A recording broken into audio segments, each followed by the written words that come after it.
Hey everybody, what's going on? Dominic here. We're about to do a reaction video to some highlights from what I consider to be our magnum opus on the channel and the hardest game I've ever played. That's the Japanese exclusive on the Nintendo 64 called Sin and Punishment.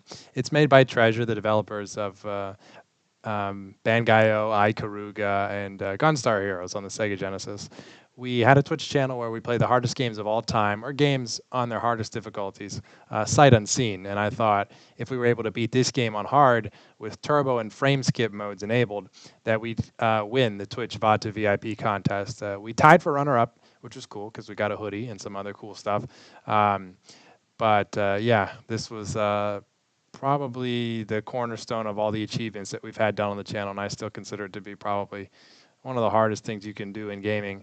So let's just take a look at this. This is a highlight video I made of all the bosses.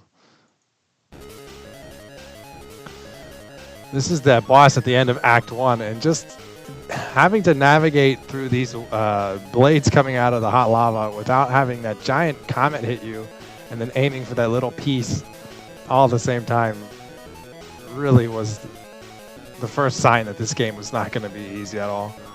And jumping over the large lava tidal wave when that shows up too is just a real headache. This part, once we got the rhythm down to dodge the lasers, I didn't think it was terrible. It was always that part with the blades coming out of the floor. But this part alone, I'm convinced, took us at least a month. Just the timing, and basically like the mini game from Mario Party where you do, hopscotch or jump rope with the flame jump rope. I just had such a hard time getting the timing down because it alternated during each phase. And none of this is sped up whatsoever. This is the speed that the actual game runs at. So that's how little time you have to learn it. And we didn't use any save states or anything like that. We just had to keep going back. Oh, and because we weren't using an emulator, there was an input delay that I didn't know long after the fact because we were upscaling the composite cables to HDMI. That's the only way you could get the Elgato capture card to work. And this was another one that once you got the timing down, wasn't horrendous, but at first I just thought it would be absolutely impossible because to even get to this part in the game, you had to beat all the bosses before, just to have a shot at practicing it. So it might have been worthwhile to play it on the Wii's Virtual Console or on an emulator to practice bosses individually, but I was so hard-headed and stubborn, I thought we were just going to... We'd get better at all the bosses before that, and then we'd get more times to practice at the part we were stuck at. That was my thinking. And this is when I considered giving up. I fundamentally believed there was no way we'd ever get past this part, and I just told myself to just double jump and pray.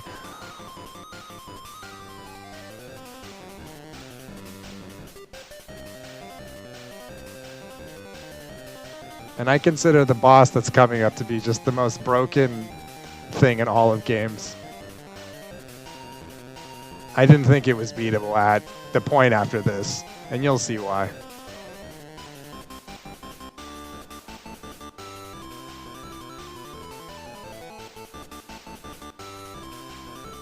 There we go. So you have to hit his projectiles back at that purple eye with the laser while dodging the blue eye with that electrical beam that you can't jump over. You have to dash through it. And I think this is the one time we successfully did it out of I don't know how many attempts. The only other time we did it is when we beat the whole entire game. So I've only beat this boss twice in my life, and you're looking at the first time we ever did it.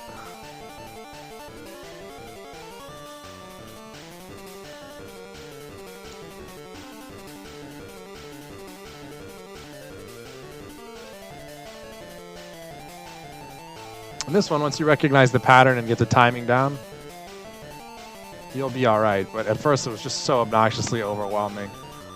You kind of have to take your time, and the webs won't hurt you until they start, being charged with electricity. And this was just fairly peculiar. I didn't know that you had to shoot the glowing parts of the stovetop to burn this bouncing brain or whatever it was. And just by dumb luck, I managed to get it. I was trying to shoot at the brain, and I didn't know you shoot where you think it's going to land. And then this is a little clip from the final level that I thought was just noteworthy. And then the part where the tree's right here against these guys. I still can't believe we did this. It took 2 months of about 5 hours a day.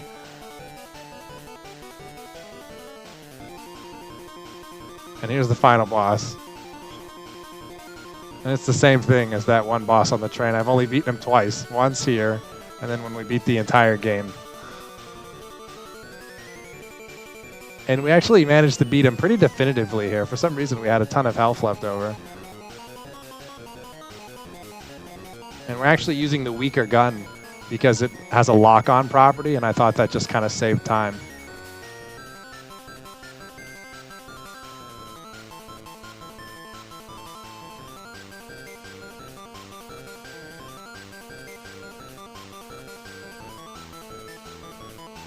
And I thought once that comet knocked us down, we weren't going to actually pull it off. But somehow we managed to get every single one of these things, which gave us a little bit of cushion.